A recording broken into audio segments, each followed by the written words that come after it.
vamos dar início à nossa exposição da Palavra de Deus. Salmo 120. Por favor, abram suas Bíblias. O Salmo 120.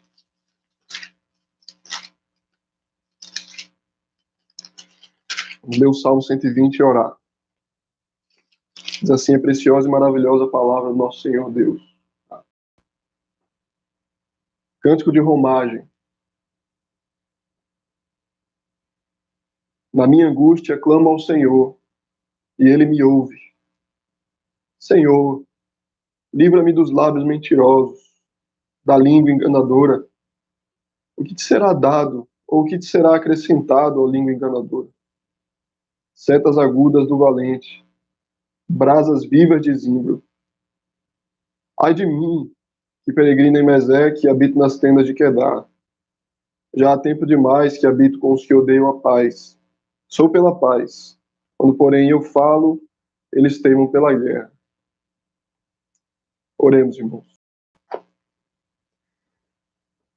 Ó Senhor, nosso Deus Todo-Poderoso, nos colocamos diante de Ti, Pai, mais uma vez, para clamar o Teu favor, Pai. Para que Tu fales, Senhor, nosso coração por Tua palavra. Porque sem a palavra, Senhor, nós perecemos, Pai. Porque sem a Tua face revelada, Tua palavra, Deus, nós estamos perdidos, Senhor. Somos cegos, surdos e mudos, Deus.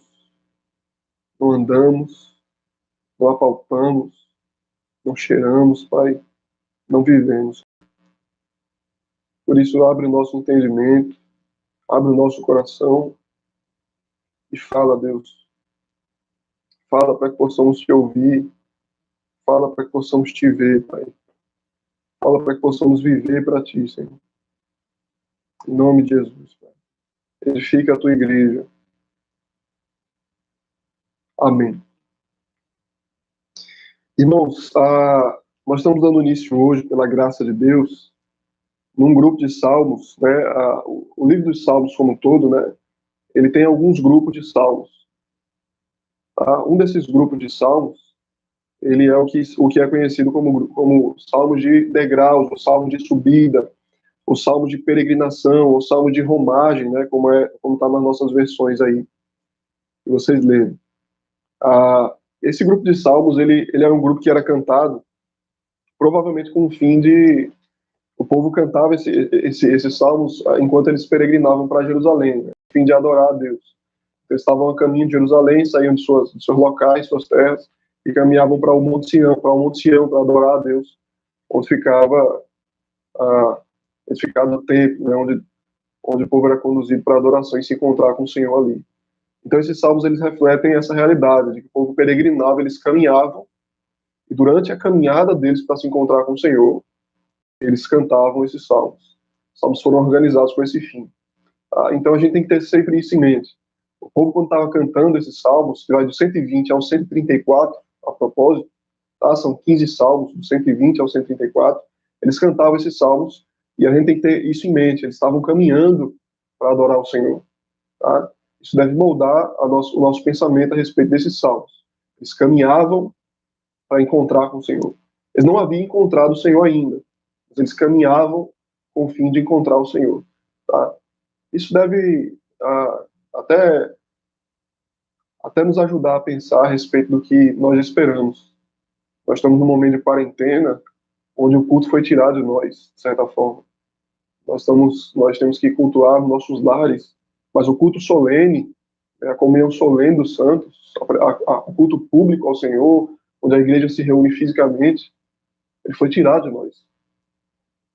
Então nós cantamos esses salmos, nós meditamos nesses salmos, aguardando esse momento que nós vamos chegar em Sião para encontrar com o Senhor.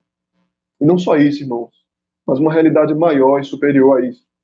Nós passamos por esse mundo, caminhamos por esse mundo, olhando para uma realidade superior, aguardando o momento que nós vamos subir, em que nós vamos encontrar com o Senhor definitivamente e perfeitamente numa comunhão plena com Deus, porque nós somos peregrinos. Então, esses salmos e os salmos como um todo, e a Escritura traz, na verdade, essa realidade da igreja. Nós peregrinamos por esse mundo. Isso deve afetar o nosso coração e o nosso estilo de vida. A igreja, a natureza da igreja é que ela é peregrina. Então nós não somos apegados a esse mundo. Esse mundo é temporal. Nós caminhamos para algo, nós caminhamos para algo superior, para algo maior. Nós somos peregrinos. Por isso esses salmos eles são conhecidos também como salmo de peregrinação, que é o que significa salmo de romagem, né? Salmo de peregrinação. Nós caminhamos para nos encontrar com o Senhor. E hoje nós vamos meditar, irmãos, no Salmo 120. Tá? O Salmo 120, ele retrata um homem, alguns dizem que é Davi, mas a gente não sabe quem é, e ele estava angustiado, profundamente angustiado, e ele ora ao Senhor pedindo por ajuda por causa da sua angústia. Então nós vamos entender aqui por que ele ora, né? Qual a razão da oração, e como Deus responde a sua oração. Isso é importante. Tá? O verso 1, irmãos, por favor, diz assim: cântico de romagem, cântico de degraus. Na minha angústia clamo ao Senhor, e ele me ouve. Olha só, qual a razão da oração desse homem? Qual a razão da oração desse crente?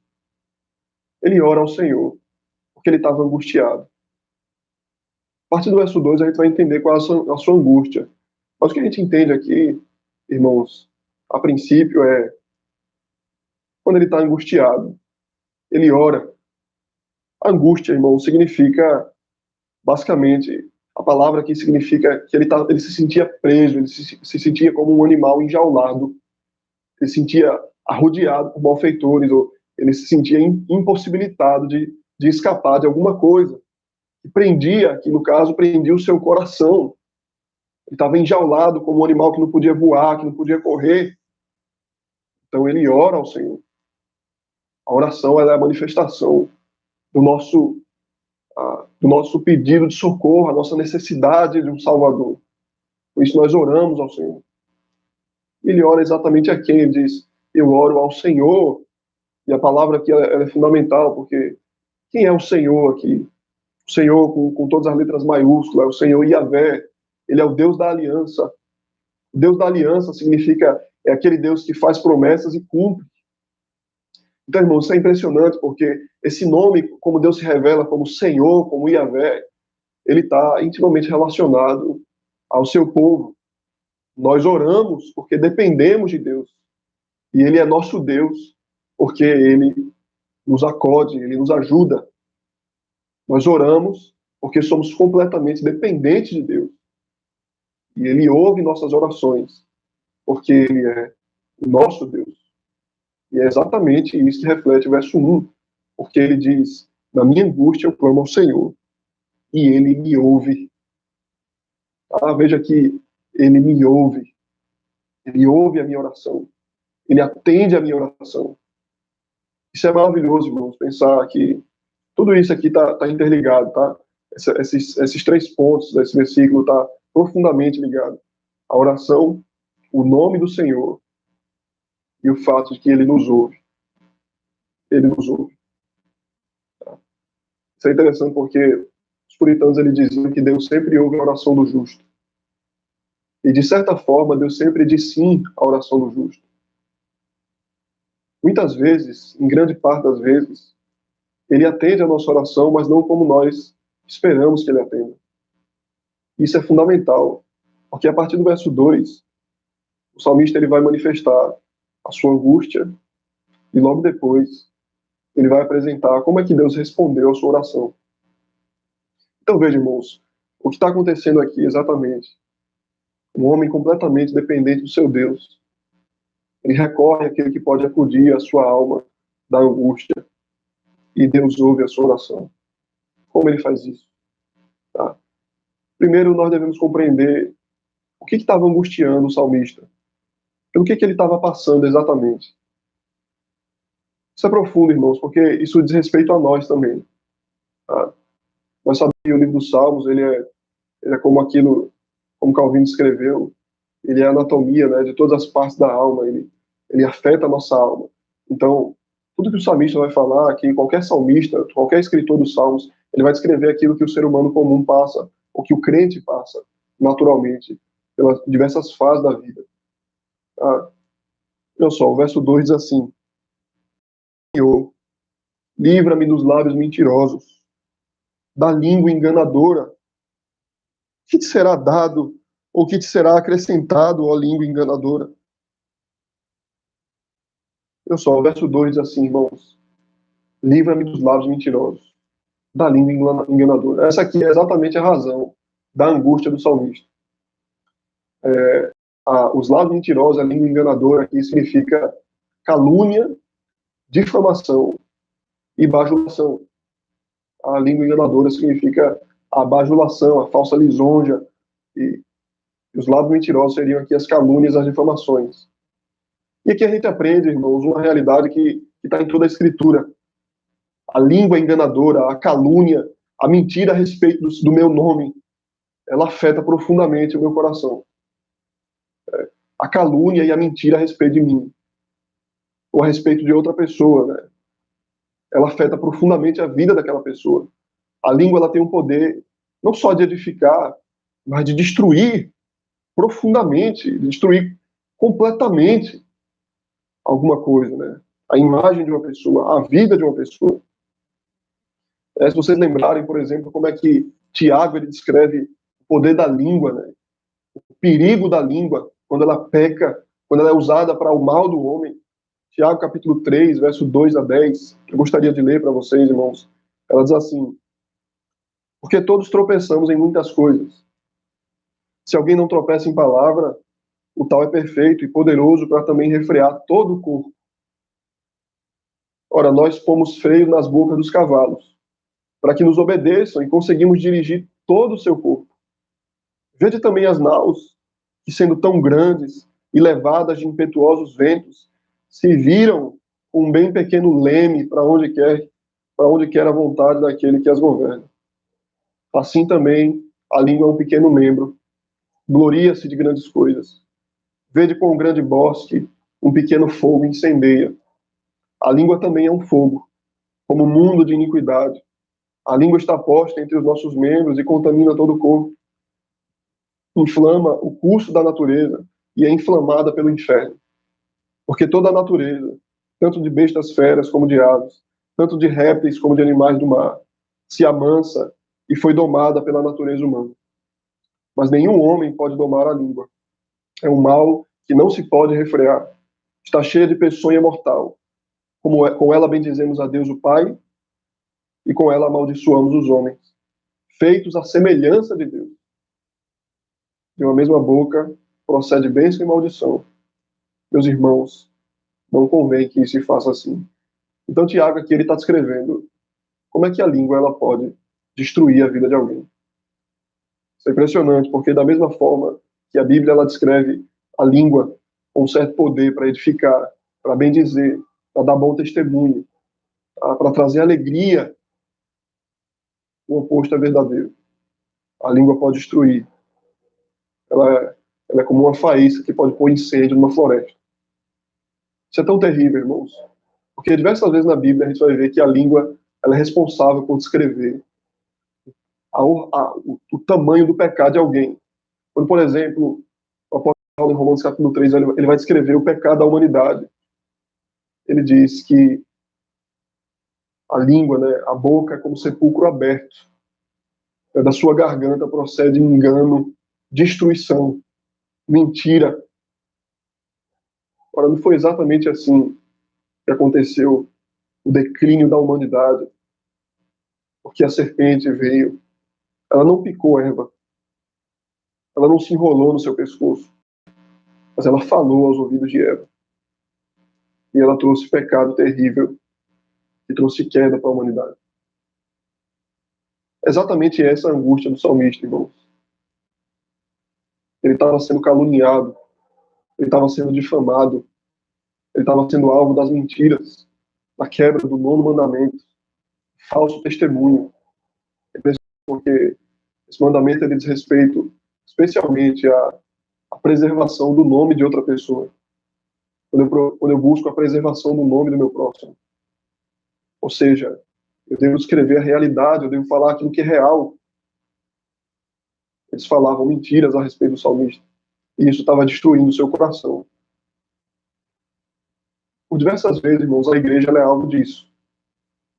Os puritanos, por exemplo, a grande luta e a grande angústia deles, grande parte, foi exatamente isso. Eles receberam um nome pejorativo. Por diversas vezes eles eram caluniados, e isso trouxe angústia para a alma deles. Meus irmãos, é justo que a gente pense dessa forma, mas também acontece do nosso lado. Quando nós crentes somos responsáveis por denegrir alguém, quando nós muitas vezes somos responsáveis por dar falso testemunho, quando existe fofoca dentro da igreja, quando existe mentira dentro da igreja, muitas vezes, quando você foi responsável por maledicência, por manchar o nome de alguém. Então, naturalmente, a gente deve se colocar aqui em dois lugares. É terrível quando nós estamos no lugar do salmista. Mas é mais terrível ainda quando nós estamos no lugar daqueles que difamam, daqueles que caluniam. Nós devemos fugir disso, irmãos. Devemos buscar sempre edificar a vida das pessoas. É exatamente isso que Paulo vai falar em Efésios capítulo 4. Nós abandonamos agora a maledicência, as palavras torpes, ele diz, busque palavras de edificação, palavras que edificam o seu próximo, e não palavras que destroem. Aquele que mentia, não minta mais. Antes fale palavras que edificam a igreja. Porque é exatamente esse o fim da pregação. Esse é o fim da pregação do evangelho. Trazer salvação, é edificar o coração do crente. Então, naturalmente aqui, justamente aqui, a grande angústia do salmista é que ele estava sendo alvo de calúnias. Olha, irmãos, qual é a resposta que Deus dá, então, para o consolo do coração desse homem? A partir do verso 3 até o verso 7, a gente vai ver que Deus responde. Né? Ele descreve a resposta de Deus. O que seria essa resposta? No verso 3 diz assim, o que te será dado, ou que te será acrescentado a língua enganadora? Setas agudas do valente, brasas vivas de zimbro, ai de mim, que peregrino em Meseque, e habito nas tendas de Quedar. Já não há tempo demais, já há tempo demais que habito com os que odeiam a paz. Eu sou pela paz. Quando, porém, eu falo, eles teimam pela guerra. Veja que terrível, né, a descrição desses homens que importunavam Davi. Mas o que resta para eles? O que sobra para esses homens? Para o mentiroso, para a língua enganadora, para o falso, para o que não descreve a realidade como ela é, mas ele dá falso testemunho e destrói o nome do próximo. O que resta para esse? O que resta para aquele que talvez não possa machucar com suas mãos, mas com a sua língua ele destrói? O que resta para ele? É interessante porque Deus vai dar uma resposta. O Davi tem uma resposta, perdão, o salmista tem uma resposta para a sua oração. Naturalmente, nós esperamos que Deus responda. Isso é impressionante, irmãos. Naturalmente, a gente espera que Deus responda removendo os oponentes da nossa vida. Tirando aqueles oponentes de vista. Que eles saiam da minha frente. Que eles apareçam. Mas, surpreendentemente, por diversas vezes, Deus não faz assim.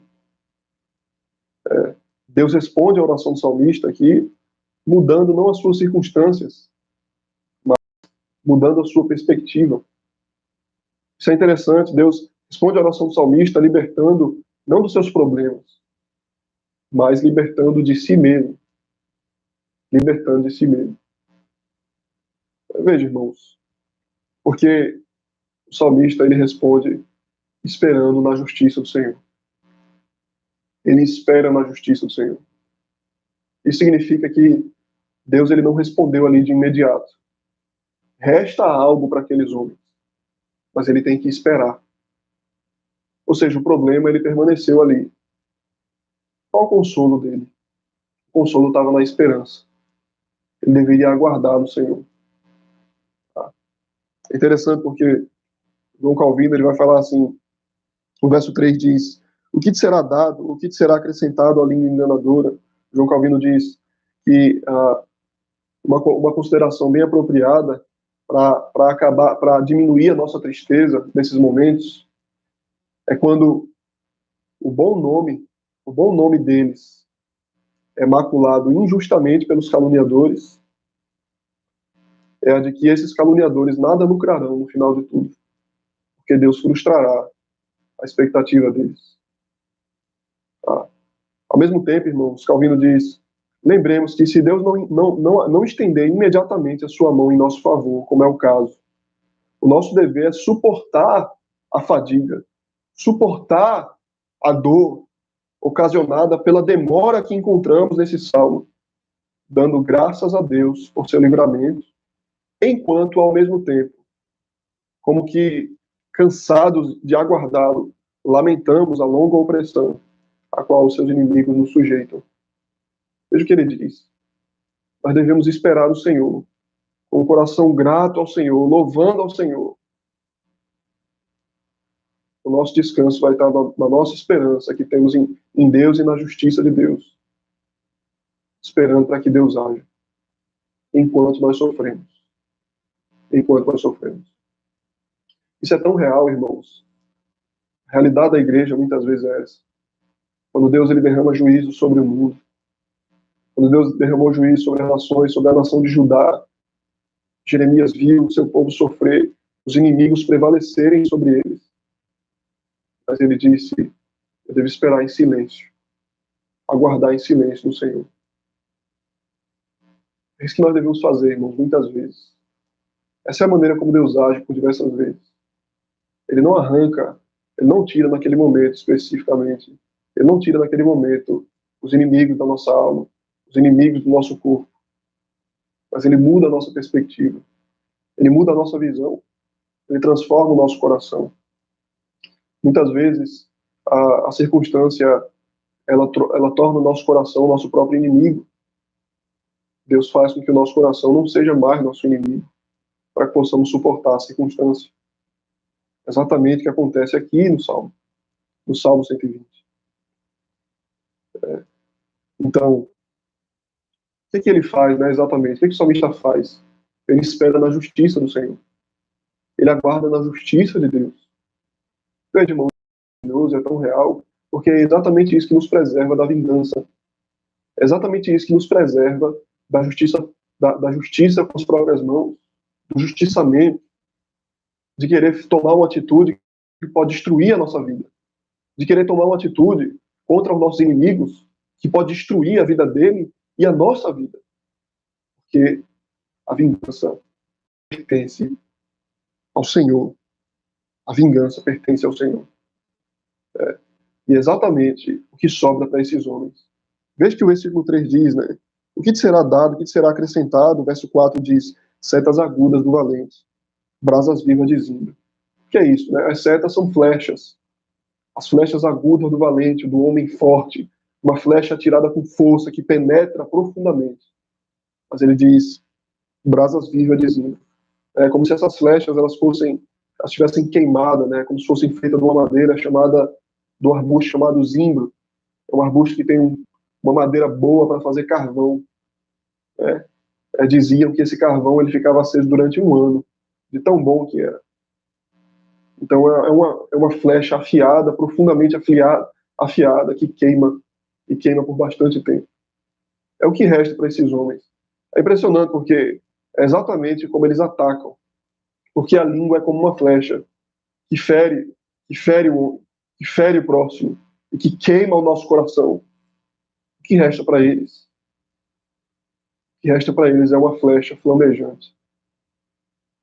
Os juízes de Deus são como flechas flamejantes. O que resta para eles é a dor do seu próprio pecado. Esse princípio é interessante, irmãos, porque é como se o pecado desses homens fosse a sua própria destruição. Eles pecam. Aparentemente, aquele pecado ele traz edificação para a vida deles. Eles pecam e eles crescem no seu pecado. E eles enriquecem por causa do seu pecado. E eles oprimem, mas eles crescem por causa do seu pecado. mas esse mesmo pecado vai ser sua própria destruição. Esse mesmo pecado no qual eles têm prazer vai ser sua própria destruição. Deus vai julgá-los a partir do seu pecado. Deus entrega os homens aos seus próprios pecados e eles os julgam a partir dos seus pecados. Eles usam fogo, eles queimarão no fogo. Eles usam a espada, serão rasgados pela espada. É exatamente o que vai acontecer com esses homens. De certa forma, irmãos, é nisso que nós aguardamos. Isso nos preserva de destruir a nossa própria vida. Isso nos preserva de pecar para tentar nos salvar. Esperamos no Senhor, aguardamos na sua justiça. Aguardamos na sua justiça. Então, irmãos, Romanos capítulo 12, se eu puder ler para vocês, para que fique claro. Romanos capítulo 12, verso 17 a 19. O apóstolo Paulo ele traz uma mensagem para os crentes. Como é que os crentes devem viver diante disso? Romanos 12 diz assim, verso 17 ao verso 19. Vou ler rapidamente para vocês, a partir do verso 17. Não torneis a ninguém mal por mal. Esforçai-vos por fazer o bem perante todos os homens. Se possível, quanto depender de vós, tende paz com todos os homens. Não vos vingueis a vós mesmos, amados, mas dai lugar à ira, porque está escrito, a mim me pertence a vingança, eu é que retribuirei, diz o Senhor. Então, basicamente aqui, ele diz, não pague mal com mal. Aquele homem fez mal a você, não use do mal. Pague com o bem. Irmãos, ele não está dizendo aqui que a gente não deve buscar por justiça, até porque isso é um fruto, isso é uma bem-aventurança do crente. Bem-aventurados que têm sede de justiça. Aquilo que for lícito e for legítimo, nós devemos buscar o meio para buscar a justiça. Mas vejam, o caso aqui é exatamente esse. O caso aqui do salmista é que ele não encontrava justiça nesse mundo. Ele buscava ajuda do juiz, ele buscava ajuda da polícia, ele não tinha. A quem ele vai recorrer? Ao que ele vai recorrer? Ele só podia esperar no Senhor. O princípio é porque a ele pertence a vingança. É ele quem vai retribuir. É Deus quem vai retribuir. Talvez não agora, como nós esperamos. Talvez não na justiça temporal, porque até mesmo os magistrados nesse mundo, os juízes desse mundo, eles são imperfeitos e injustos. Mas haverá um dia em que o juiz de toda a terra vai manifestar a sua justiça definitivamente. Espere no Senhor. Aguarde no Senhor. Por enquanto, pague o mal com o bem. Por enquanto ore. Aguarde o Senhor. Tenha paciência, que ele vai julgar. Isso é o que deve tomar o nosso coração, irmãos. É tão difícil ver a injustiça nesse mundo. Tentar fazer algo e não conseguir. Mas a nossa esperança, ela não deve morrer. Resta algo ainda. Ainda há esperança. Porque o nosso Deus é justo juiz. Interessante, irmãos, algo na Escritura é que a justiça está sempre relacionada à paz. Quando a justiça é estabelecida, existe paz na terra. É exatamente essa a natureza daquele que busca a justiça. O homem que busca a justiça, naturalmente, ele busca a paz. Porque a consequência da justiça é a paz. Se não há justiça, não há paz. O homem justo, ele é um homem manso de coração, é o homem que busca a paz. É exatamente o que a gente encontra unido aqui. A partir do verso 5, o salmista diz assim, ai de mim, que peregrino em Meseque, e habito nas tendas de Quedar. Já há tempo demais que habito com os que odeiam a paz. Sou pela paz. Quando, porém, eu falo, eles teimam pela guerra. Então imagine, né? É como se Davi estava no meio aqui, daqueles que ele chama de é como se ele habitasse em Meseque, como se habitasse em Quedar. Meseque e Quedar eram lugares onde ficavam os bárbaros, né? Os homens violentos que odiavam a paz. Eles estavam sempre aprontando, estavam sempre cometendo injustiças. Mas o salmista aqui, ele habitava no meio do seu povo, do povo de Israel. Mas ele não encontrava paz, ele não encontrava justiça, só havia pecado. Mas no seu coração, ele buscava paz. Essa é a natureza, irmãos. Essa é a natureza do homem crente. Esse é o coração do crente. A injustiça, o pecado, a guerra. Se eu busco paz, imagine, é como alguém que tem um problema sério com seu vizinho. Seu vizinho que coloca um som alto, ele perturba você o tempo todo. E você pede para ele abaixar. Ele não abaixa o som. Você fala numa boa. Ele aumenta o som.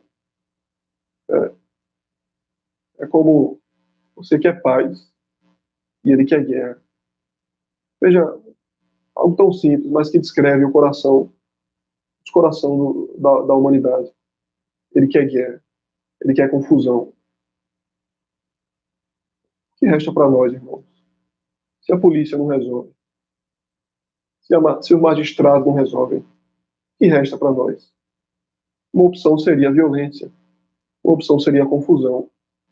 Mas isso seria destrutivo não só para ele, mas para mim também. Mas para o crente também. O que resta para nós é esperar do Senhor. Dele vem a paz. Dele vem a nossa paz. Ele não paga calúnia com calúnia. Em vez disso, ele permanece comprometido na busca pela paz, como diz Romanos 12, nós acabamos de ler. É isso que nós devemos fazer, irmãos. Finalmente, nós devemos lembrar do nosso Senhor Jesus Cristo. Quem foi Jesus Cristo, afinal de contas? O que lembremos imediatamente a respeito do nosso Senhor Jesus é que ele foi um servo sofredor. Mas como ele sofreu? De várias maneiras. Inclusive pela língua dos mentirosos, pela língua dos difamadores, pela língua dos maledicentes. Ele sofreu profundamente. Cristo, na sua aflição, ele foi interpretado mal. Adulteraram as suas palavras, zombaram dele, maldisseram Jesus, injuriaram Jesus, caluniaram Jesus, né? Acusaram Jesus de violar o sábado, de rejeitar as escrituras e a lei de Moisés, de desonrar o templo, de servir ao diabo, a Beelzebu, de apoiar os romanos, de querer subverter a nação. Acusaram ele até de blasfêmia. Como Cristo reagiu a tudo isso? Qual foi a reação do nosso Senhor? É maravilhoso porque o apóstolo Pedro ele descreve perfeitamente lá em 1 Pedro, no capítulo 2, irmãos. Eu vou ler para vocês. 1 Pedro, capítulo 2, a partir do verso 21 até o verso 24. Diz assim a Escritura Sagrada: Porquanto para isto mesmo foste chamados, pois que também Cristo sofreu em vosso lugar, deixando-vos exemplo para seguir os seus passos, o qual não cometeu pecado, nem dolo algum se achou na sua boca. Porque ele, quando ultrajado, não revidava com traje. Quando maltratado, não fazia ameaças, mas entregava-se àquele que julga retamente, carregando ele mesmo em seu corpo sobre o madeiro os nossos pecados, para que nós, mortos para os pecados, vivamos para a justiça. Por suas chagas foste sarados. Esse foi o nosso Senhor Jesus Cristo. Ele não foi alvo apenas da chibata, do chicote. Ele não foi alvo apenas do madeiro. Ele sofreu também, porque ele foi afetado pela língua dos homens maus, pela espada do que procede do pecado, a língua do mentiroso, a língua do difamador. Ele sofreu. O seu nome foi difamado. O seu nome foi desonrado. Como ele reagiu a isso tudo, irmãos? Ele esperou naquele que julga as nações. Ele descansou no Senhor. Ele descansou na sua vontade. Porque ele mesmo sabia. Existiria o dia adequado, a hora que iria chegar, em que ele julgaria os homens. Ele julgaria os homens maus. Eles sofrerão. Sofrerão sim, irmãos. Porque é impressionante, né? Apocalipse, a imagem que é descrita a respeito da visão que o apóstolo João tem ali do Senhor Jesus Cristo, uma espada que procede da sua boca. Sua palavra é como uma espada que saía da sua boca. Essa espada, ela vai julgar o homem mentiroso. Pela boca, Jesus Cristo vai julgar e destruir os seus inimigos. Com o sopro dos seus lábios, ele vai apagar Satanás. Ele vai destruir Satanás definitivamente. Nós devemos descansar nisso, irmãos. Porque essa segurança, ela procede da cruz. Aquele que não pecou, antes, mansamente, em silêncio, ele foi para a cruz. Ele morreu por nós. Levou sobre si o nosso pecado. Foi traspassado pela nossa mentira, pela nossa calúnia, ele foi traspassado para que eu pudesse ser salvo, que eu pudesse viver uma nova vida, pagar o mal com o bem, falar palavras que edificam, não mentir mais, mas aguardar o Senhor. Deus nos ajude, irmãos, a descansar nisso. Deus nos ajude a descansar na Sua palavra, a colocar a nossa fé sobre as promessas do Senhor, aquilo que procede da Sua boca, que não só de pão verá o homem, mas de tudo aquilo que procede da boca de Deus. Porque Deus é verdadeiro, porque Ele é a verdade. Ele não mente, Ele não calunia, Ele não difama, mas dele procede a nossa justiça e dele procede a nossa paz. Que Deus nos ajude a guardar nele, irmãos, nos livrando da nossa tentação de fazer justiça pelas nossas próprias mãos, nos livrando também de cometer injustiça pela mentira, pela calúnia, pela fofoca. Que Deus preserve o nosso coração. Esse é o ponto a respeito do Salmo 120, irmãos. Lembrando sempre, a natureza desses salmos, desse grupo de salmos, ele diz respeito às pessoas que estão caminhando para estar com o Senhor. Nós somos peregrinos. Eles são salmos de peregrinação. Nós caminhamos para encontrar com o Senhor. Durante a nossa caminhada, nós cantamos os salmos. Nós meditamos na palavra do Senhor. Nós buscamos nele a nossa angústia diante dele, nossas orações diante dele, nossos inimigos diante dele. Tá? Então, possamos chegar diante dele, descansados nele. Que Deus nos ajude, irmãos. Deus abençoe vocês. Essa é a meditação desse salmo de hoje. Vamos orar mais uma vez e terminar a nossa liturgia. Tá? Oremos. Ó Deus Pai Todo-Poderoso, nós lemos a Tua palavra, entendemos a Tua palavra, Pai. Nos ajuda agora a confiar na Tua palavra. Tua palavra, Senhor, procede da Tua boca. Tu que não é homem para mentir, Tu que jamais mente, mas fala tudo que é bom, tudo que é perfeito, tudo que é agradável. Nos ajuda a descansar nisso.